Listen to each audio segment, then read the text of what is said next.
Hey, Hey, Justin. how's it going? Good, you got a new look going on, huh? I shaved my face. Yeah, what prompted that? Was that like just Sometimes, change? yeah, I just like hard to keep up with the beard and they're itchy and dirty and sometimes I just don't want one. Yeah, no, I get it. And it's summertime. Is it hot where you are? Oh yeah, it's I don't know, probably 95 degrees right now. Oh yeah, I can imagine that that makes it a lot hotter. Yes, it does. How was your trip? I didn't go anywhere. I had a staycation, but it was awesome. It was just, it's nice just to unplug a little bit, to be honest, so it was good. Yeah, I totally get that. Yeah. Um, do either of you have anything, and I'm gonna bring Charlotte in, anything pressing right now? I think I have one client. You're not recording, right? Like, Hold on, let me pause it. All right. Thank you, everybody. Sorry for some dialogue at the beginning here. I'm working through a couple cases with the coaches. Appreciate everybody hopping on the Hormone Happy Hour today. I do have some information to cover in regards to some slides, but we also have some labs to look at. So let me get these pulled up. Hope everybody had a great Fourth if you celebrate that. And it rained here, so I did not do anything myself except sit inside and watch the rain. But maybe there was more exciting things other places. So I hope everybody enjoyed that and yeah, didn't cause any fires if you can have fireworks or anything crazy.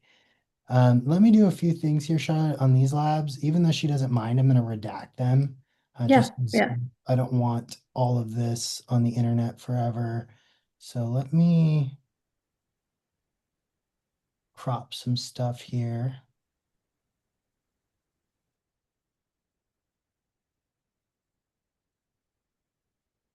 Boom,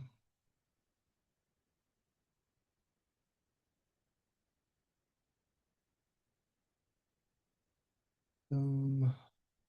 And I think we're good.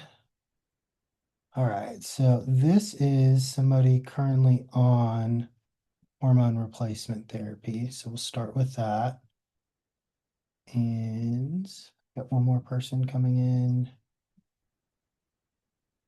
So, is there anything in particular going on with these that she needed to cover? Was there anything specific like bothering her,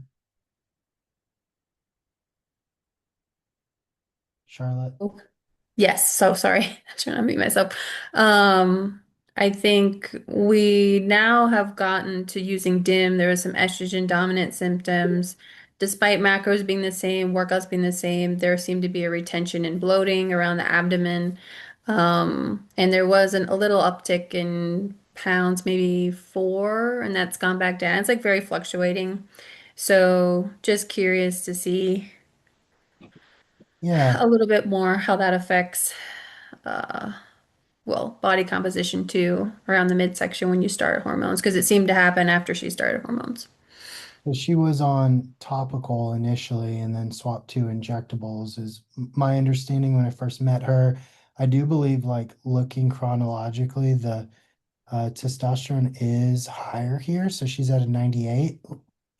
Oh no, what did I do? So with that testosterone being 98, I do think that that can potentially cause some aromatization to estradiol. Her free's at a 10, and that physiological range for women is zero point 0.1 to 6.4. Um, let's see what else was in here. I wanted to look at so we did total estrogen, so that's at 143. And she is on estradiol as well. I'm curious if they tested that. So her FSH is a 30, LH is a 10, progesterone's a 2, estradiol value is an 85. So, and then these were done probably last month or the end of May. Was she already on the DIM at that point? No, she just started that a few weeks ago, I Got it. believe. Yeah, it looks like she has a good amount of estradiol, so it is an 85. And if we put that into the total estrogen of 143, I mean, more than half of that is estrogen or estradiol. So she does have some, and that could be either estrone and or estriol, probably estrone. And she's almost like at a 1-to-1 ratio, slightly a bit more estradiol. That could potentially cause some like sore breast, water retention, change in mood. What I would say is looking into seeing if the dim is helpful, and if she's noticing any changes there. If not, I would maybe look at her homocysteine and or revisit a GI map if her and Ashley had done one of those in the past, just to look at the beta glucuronidase or any of the overgrowths. But the estrogens look not terrible, but I think it just depends on the individual and their response. A lot of the excess of the total estrogen could be estrone causing some of those issues for her. It also could be that her testosterone is a lot higher. I know I redacted it accidentally, but it's a 93, so that could be aromatizing into the estradiol, plus she's on estradiol, and then her body's not able to process that appropriately. So, um, I think what I would recommend for someone like this is continuing testing and seeing if it needs to be a reduction dosing of the estrogen or the testosterone and working alongside of her provider to figuring out where that best number is, where she's relieved of symptoms, but not having any of those negative side effects. Metabolically, everything looks good. Cholesterol, triglycerides are low. She had pretty good change in body composition, to my understanding, right? Since working with you, like pretty significant. Yeah, yeah. We reached our body composition goals close. I mean, obviously building more muscle, right? But as far as losing body fat, yeah, it was really good. The dim is helping her. Um, but we're still dealing with like the bloated look. Uh, she's gonna do a liver cleanse. Uh, so we'll see what that does as well. Yeah, I would say looking at that and then relaying that to care team or medical, whoever's helping her with her HRT, and seeing like where her dosing is as far as if she's on injectable estradiol, potentially needing to reduce that down some. It just could be a lot. Specifically, if the DIM is helping, she may just be overloaded, her body type with estrogen. And pretty good body composition. So if those few pounds are probably a lot more noticeable if her stomach was flat and she's starting to protrude a little bit. But I would say the liver cleanse probably would be helpful.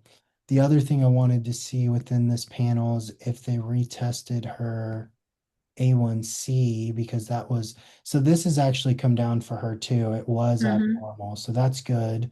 I think things are probably trending in the right direction. The things that I would look at for her is it too much of the hormones? Because DIM it's herbal and I like herbal, but sometimes the hormones are very powerful and are going to maybe overpower what that herbal can do for her. And she may need a reduction in dosing. That's something she would work alongside her doctor with. Okay. But I didn't see anything else. Everything else looks pretty good. Progesterone. Her LH is heavily suppressed.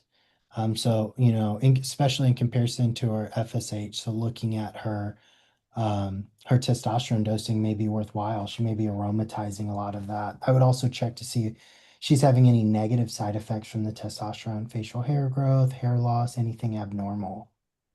None of that so far.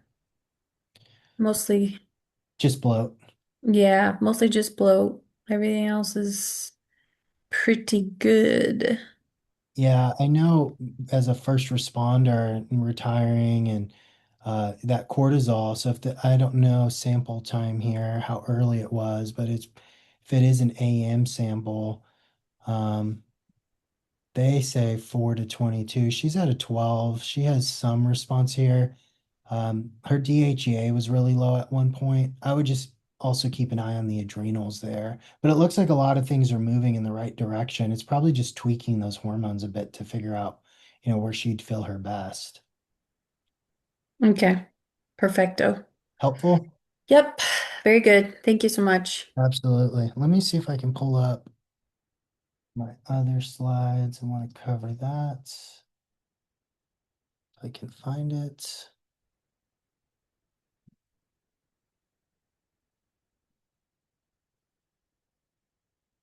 Let's go.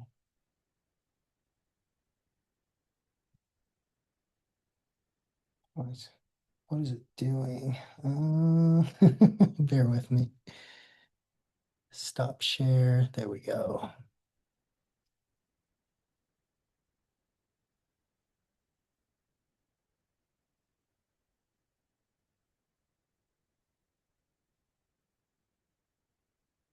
All right. So I wanted to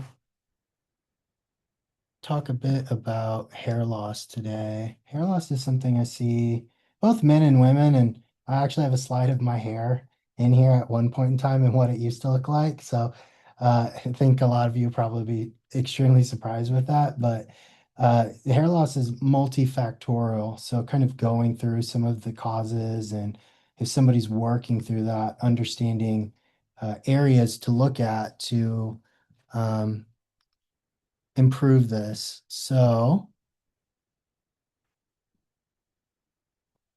overlapping causes. So, understanding hair loss, hair thinning in women 35 to 60, I'd say that's probably our demographic on this call.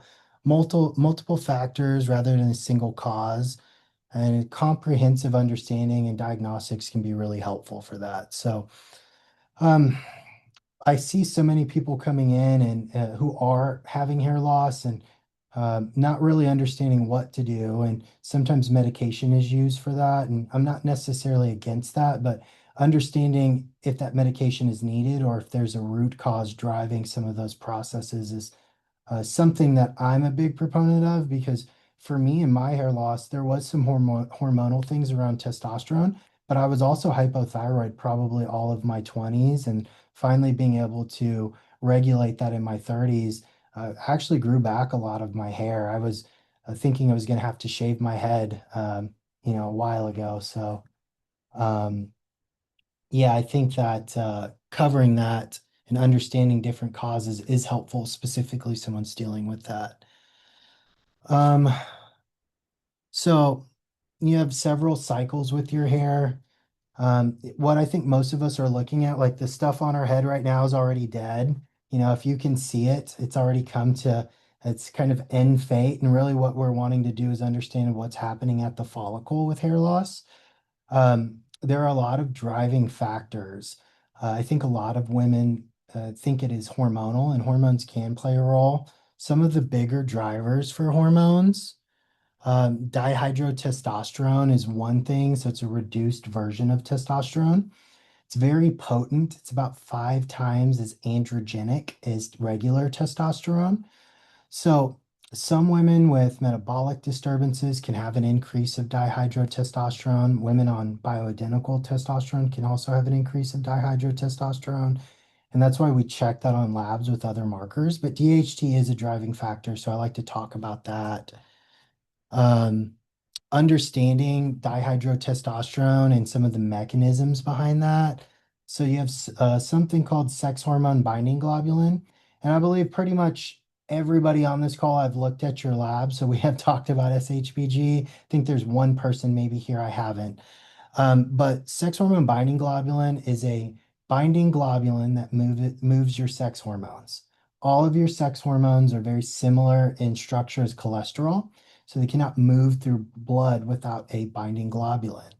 So as the sex hormone binding globulin starts to go low, some of the driving factors of that, the biggest thing I tend to see with people is metabolic dysfunction. Um, that can cause lower levels of SHBG, resulting in increased free testosterone and dihydrotestosterone. So, sex hormone binding globulin has a 5 time binding affinity rate to dihydrotestosterone. That's a fancy term basically saying that when SHBG is present and high enough, it kind of acts as a net and it holds on to that dihydrotestosterone. When your SHBG is low, that net is smaller. So those particles or hormones can free circulate, and they can attach on your face, they can attach to your scalp or your navel. So that is a big piece of it. In that continuum, insulin resistance is one of the bigger things that I see. There's actually a lot of research supporting that high insulin and visceral fat contribute to insulin resistance that suppresses the SHBG and intensifies androgens on hair follicles. So the relationship between all of these sex hormones is complex and kind of understanding that. I like to talk about if you're going to use bioidentical testosterone, we usually want to work on some of the root causes. And if you have insulin resistance and inflammation, we actively want to work on that with your coaches through lifestyle and nutrition, exercise, supplements. If you have low SHBG, potentially your side effects of testosterone could be pronounced. So we look at that and acknowledge that as you are integrated into our hormone program, speak with our medical team. We're looking at your symptoms as well as lab markers. Do you have high dihydrotestosterone? Is your sex hormone binding globulin low? Sometimes you'll see practitioners may wait to start testosterone as we start to correct some of these metabolic processes. And I know that's a chicken before the egg or vice versa.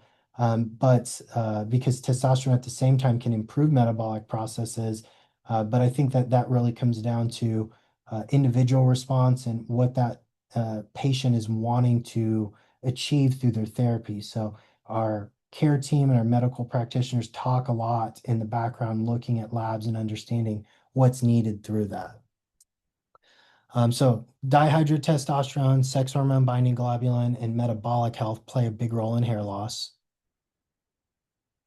Lowering dihydrotestosterone, I would say this is more prevalent for men. There are drugs like 5-alpha reductase inhibitors. I personally take one of those. They basically stop the conversion of testosterone and dihydrotestosterone. It's not as commonly given to women. Women, a lot of times, by correcting metabolic processes, can improve dihydrotestosterone, but that is an option. The one thing I see a lot of women in this program using are anti-androgens, specifically spironolactone. I see a lot of people get this through their dermatologist, and they may have acne, facial hair growth, hair loss. Spironolactone can lower androgens. It is also a diuretic and creates some issues with electrolyte balance. And I'm not a huge fan of spironolactone, but it is something that is used time to time. What I see if somebody is using that, sometimes doing a topical because it's skipping first pass, not going to have so much systemic effect on electrolytes.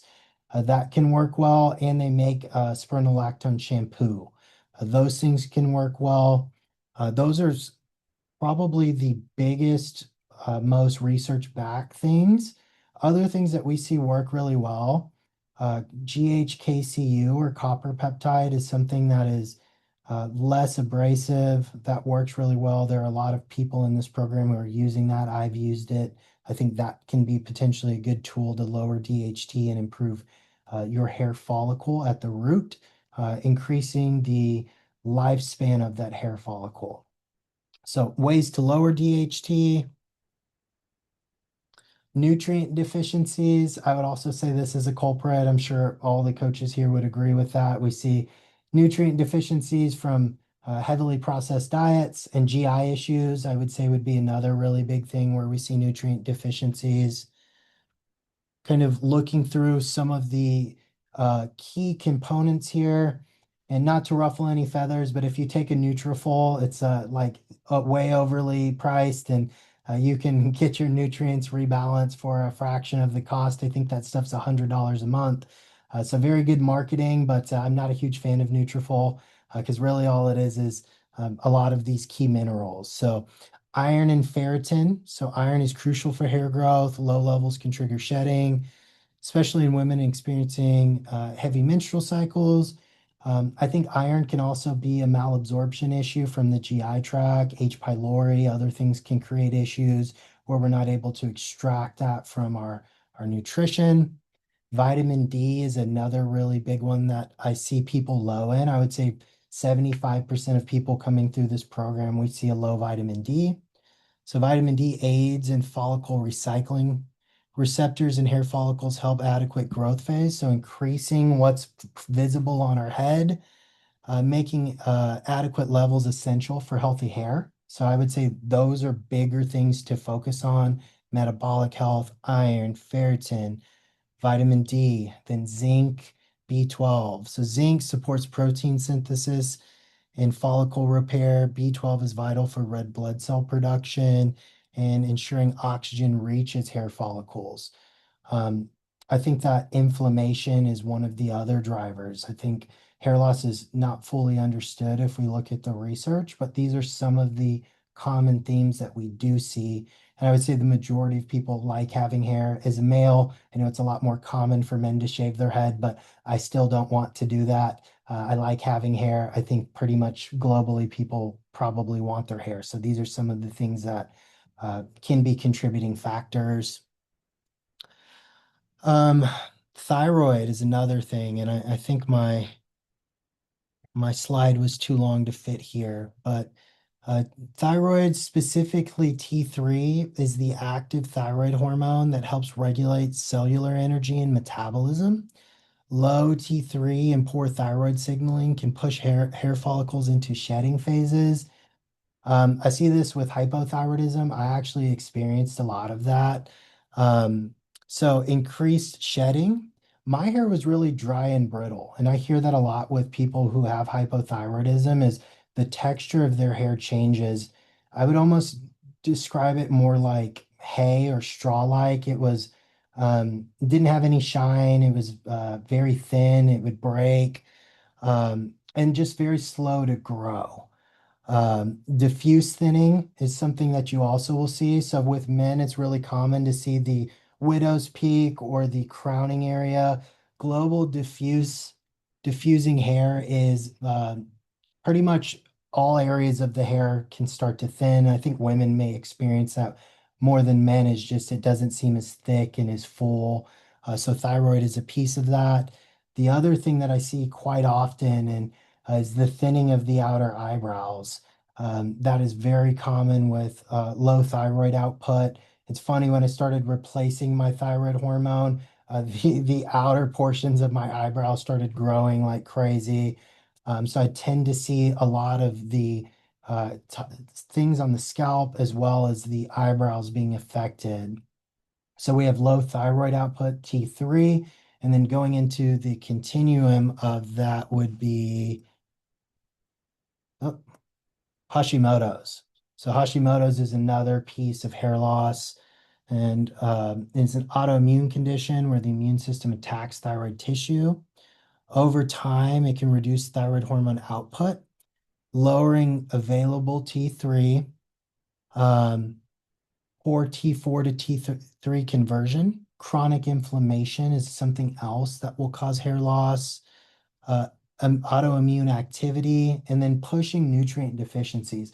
I'm not the GI expert here, but I would be curious what the GI expert says if she thinks nutrient deficiencies, GI issues, and Hashimoto's tie together. I personally think so. But I would be curious if you see that, Ashley, and that's a common theme.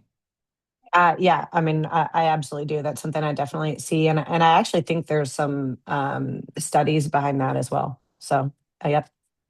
So yeah, the thing is like you're kind of compounding things here with Hashimoto's, and a lot of times they say there's not anything clinically you can do, and maybe there's not an approved drug for that, but you can work on managing inflammation, improving nutrient deficiencies, improving GI function.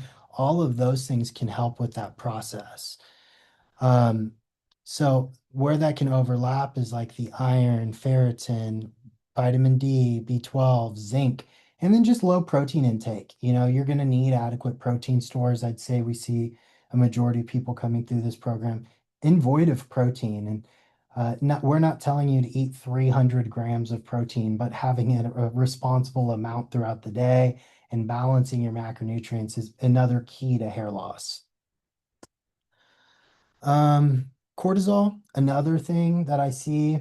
Stress is a hard one, but your body really only cares about keeping you alive. If you're chronically stressed, It does not care about keeping your hair, so regulating your nervous system is another piece. And I would say that ties in with gut, that ties in with thyroid, that ties in with Hashimoto's. It's all interconnected. Cortisol is not necessarily bad. It helps regulate things like energy availability, blood sugar, inflammation, immune response is something that I really focus on with people. Um, your thymus gland and how it makes T cells and regulates them. Your morning cortisol response is heavily weighted in that process. Um, so it's not cortisol itself, it's that chronic stress signaling without enough recovery. When the body perceives prolonged stress, it may strip resources away from growing hair, skin, and nails and send it to other areas like stabilizing blood sugar or balancing immune function. So understanding that is another piece.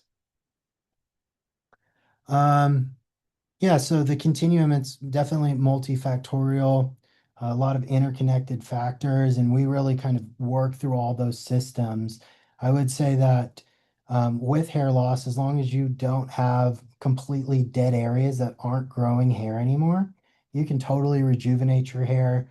Let me make sure this is on this slide. That was my hair 5 years ago, which is pretty crazy. Uh, I actually don't really show a lot of people that picture, but my hairline is nothing like that anymore.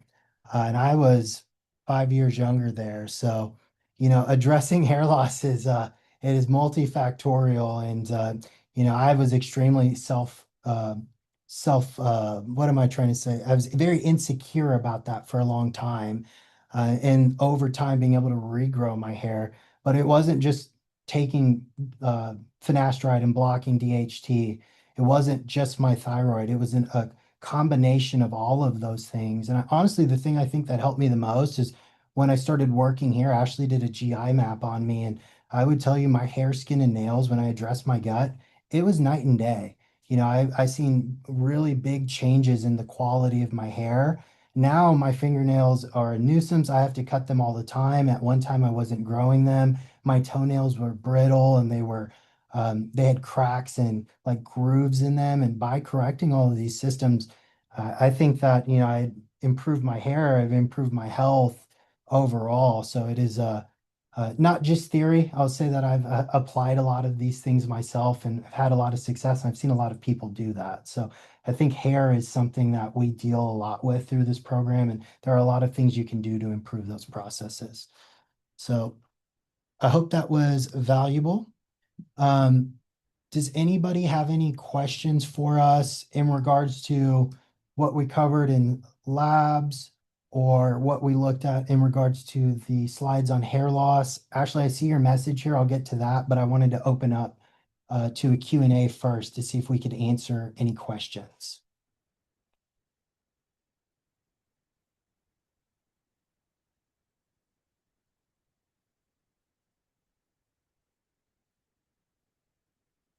All right.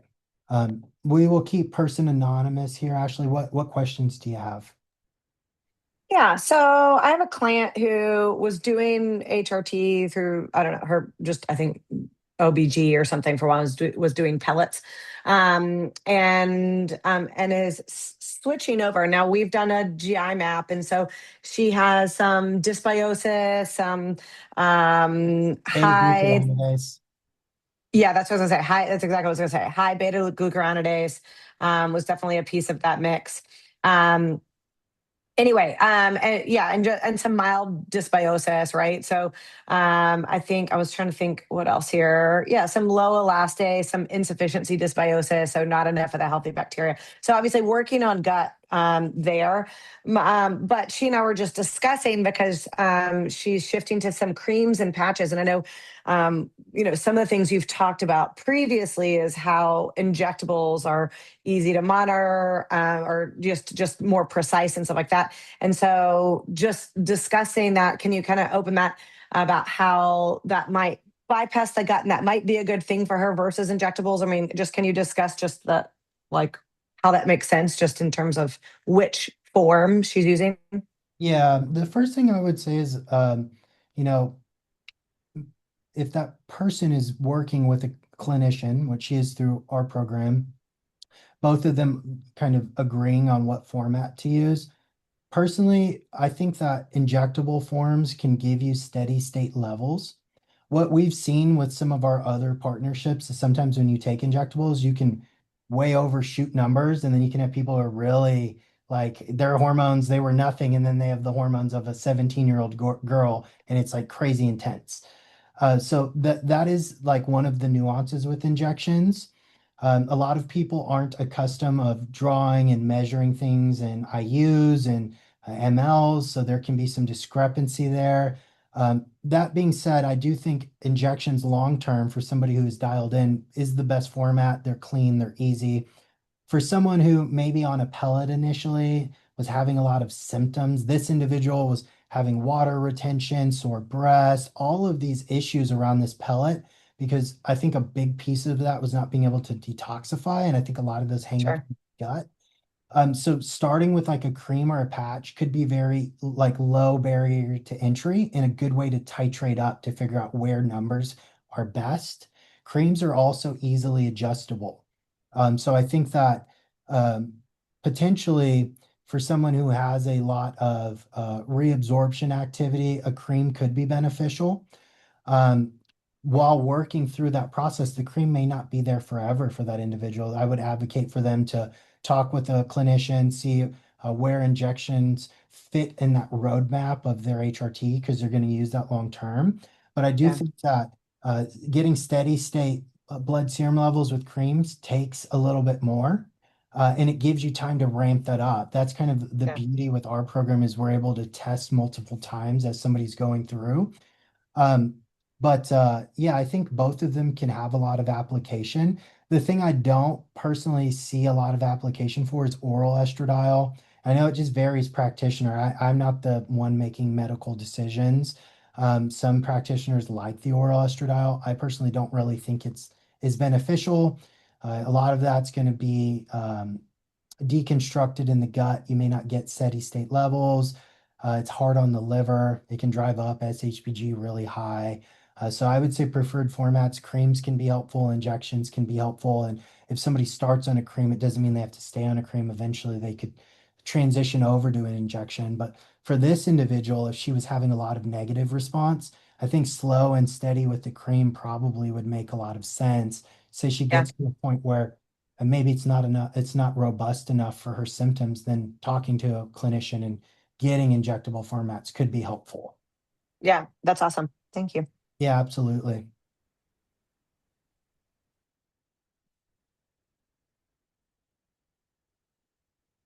Do we have any more questions?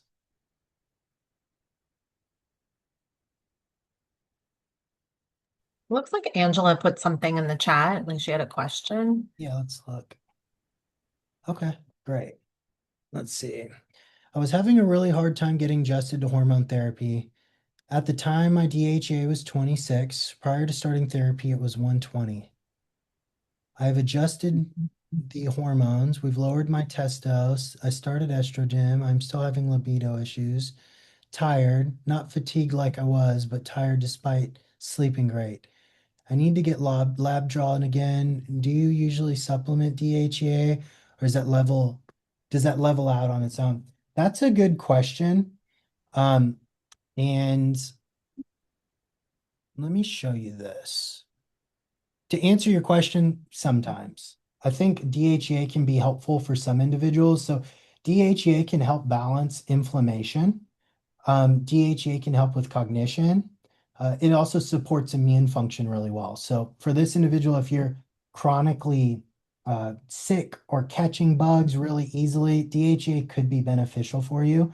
A double-digit number is pretty low. I would say I see more of the double-digit numbers in people in their 60s or 70s. I would say if you're at a double digit and you're 58 and under, heavily influenced probably by adrenal function. So you're 50. So yeah, the things that I would say is looking at, let's go DHEA. You can do a DHEA supplements sometimes. See if I can get this to expand. Sometimes you could look at doing something even like a pregnenolone. And there is something called the pregnenolone steal. It's just a theory, but it's a really interesting one. And the theory here is that when cholesterol converts into pregnenolone, pregnenolone can turn into progesterone. It can turn into hydroxyprogesterone, androstenedione, make testosterone. It can also convert into something called DHEA. Sometimes when you're supplementing DHEA and you're taking something like an estrogen, that may put more downward pressure on androstenedione and more on estrone and make more estradiol.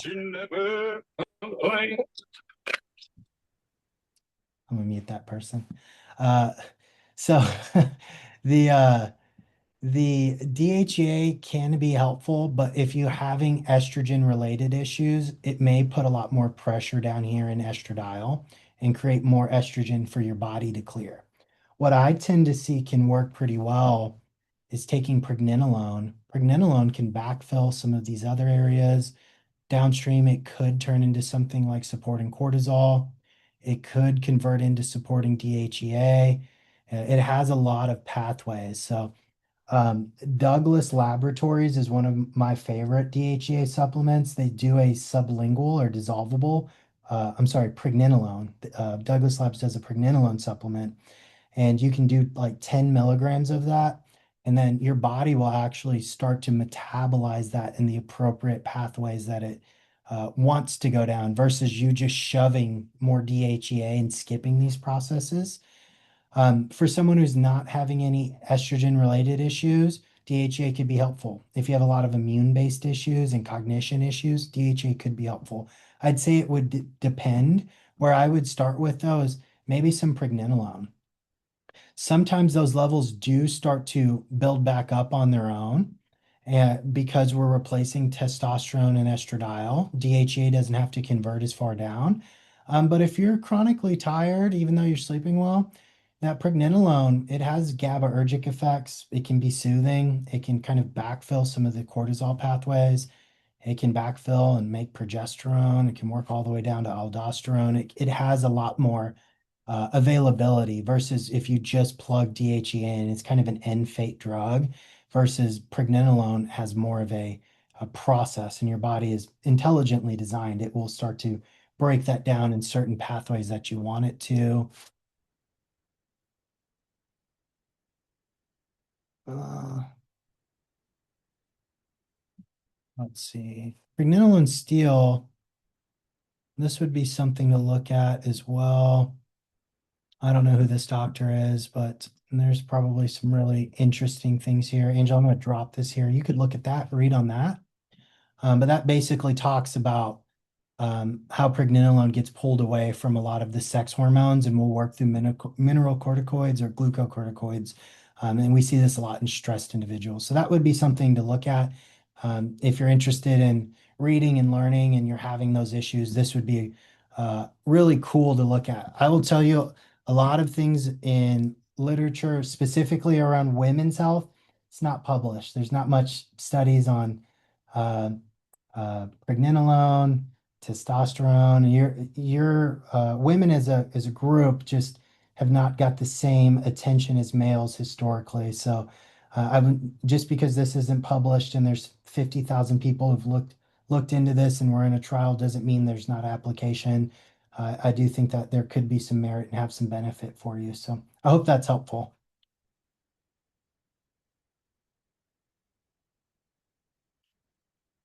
Do we have any more questions? We have a couple more minutes.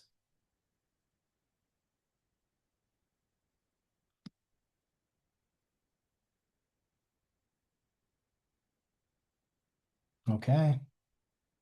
Well, thank you, everybody. I hope everybody has a great day and I appreciate you joining. We'll be back in 2 weeks. Bye.